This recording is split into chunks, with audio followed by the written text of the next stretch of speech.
Hello everyone and welcome to Ashley Plans and Saves. I'm Ashley and today I'm going to share with you my July budget overview here in EveryDollar.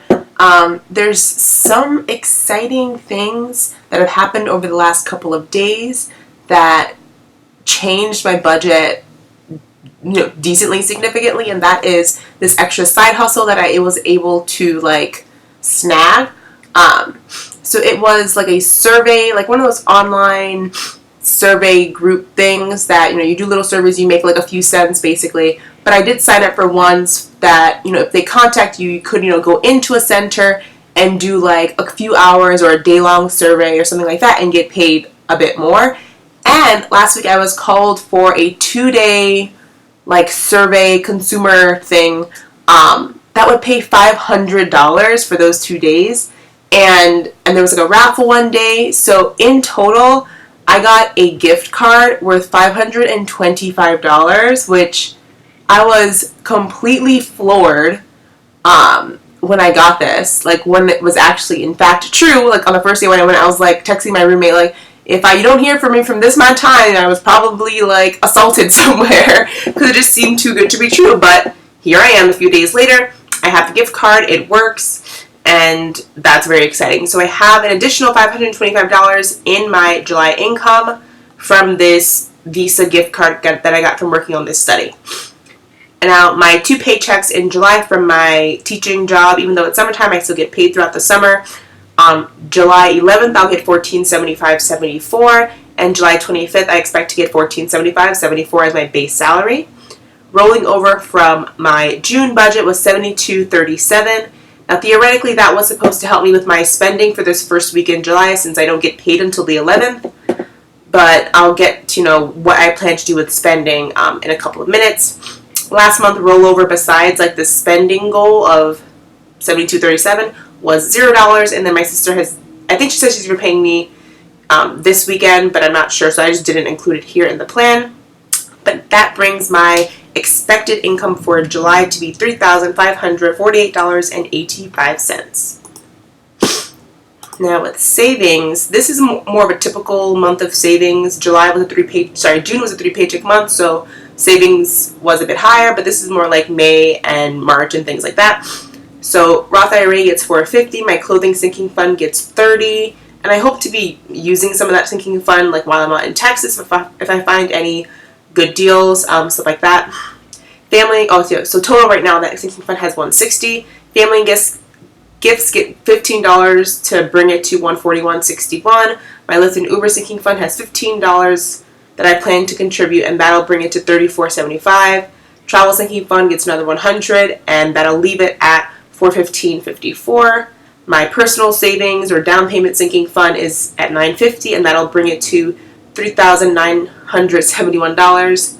My moving sinking fund, I'm not contributing anything because that was money that I earned from my after school position, but right now it is at about $3,500, which I think is a perfect amount for me, given that I plan to move at the end of November, and that'll take care of moving costs, any new things I may need to buy, if I have any fees associated with moving, like the deposit, if there's any sort of broker's fee, things like that, that'll hopefully take care of all of it.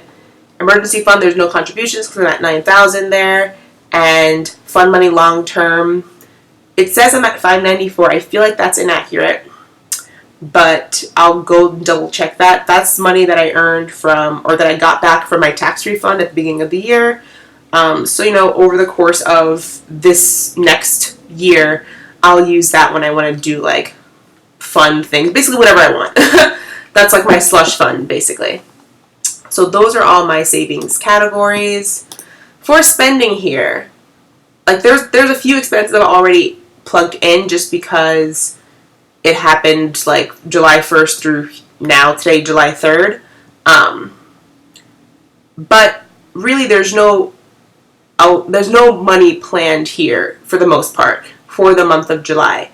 My goal is to use this Visa gift card that I got from the study exclusively while I go spend the month in Texas. If you don't know, I'm spending pretty much all of July, or I plan to spend pretty much all of July in Texas visiting some family And I'll use, hopefully, this Visa gift card to buy myself some groceries because, like I said, I'll be there for the entire month. I want to, like, make sure I contribute to groceries for the household. If we go out to eat, if we do any activities, if I want to buy my cousin a birthday present because his birthday falls in the time that I'm there. If I want to buy my niece a birthday present because her birthday also falls in the time that I'm there. Stuff like that. So I'm hoping to only touch this gift card, not touch my credit card, not touch my debit card, only touch this gift card. And then also even have a decent amount left over rolling into August. I don't want to spend $500 this month. That seems ridiculous. So I want to keep myself accountable by only using this gift card, having to constantly check in to see what the balance is, things like that. Definitely coming in and still adding transactions here. But I think this is a nice way to really be aware of how much I'm actually spending. When I go to Texas, I always feel like I make these budgets for myself when I visit family, but those like get thrown out the window. So I think this will be a nice way to like, this is how much money I have, and by the end of it, this is how much money I will have spent. So hopefully that works out for me. But that's the plan there. But as far as my other spending categories, I spent $8.83 at Trader Joe's. I bought a salad and a sandwich to eat when I get to the airport on Thursday, just so I don't have to pay for like airport food. So that was that. Eating out. I did go to see a concert with my mom yesterday. She like bought tickets for and one of her friends couldn't go, so I just went with her. And I went to Panera and we ate dinner together there before the show, and that was $14.99. Nothing planned for household. Like I said, if when I get to Texas and I need to buy like conditioner or random things like that, it'll come from my Visa gift card.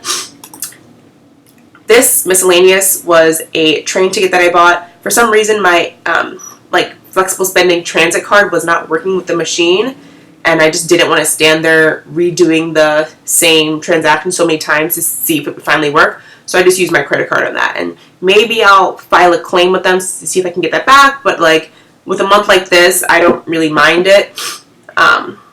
So that's just $10.75 right there. Fun money short term, nothing contributing to that, but I should have about $19 left if I for some reason need that this month. But like I said, the goal is really to use this Visa gift card for everything. There's that. Rent is at $900. Internet's at $55.88. And electricity, for some strange, unknown reason, is less expensive than it was last month. So this electricity bill was from like the end of May to the end of June. And I feel like I used my AC so much because it got very, very warm towards the last 2 weeks of June. Yet my April through early May bill my end of April through end of May bill was significantly higher, at least $20, $25 higher than this bill, which is baffling to me because I did not feel like I used, or my roommate and I used the AC as much, or I don't really know, but I'm happy it's cheaper. That's all I can really say. So that's $43.76 for my portion of that bill.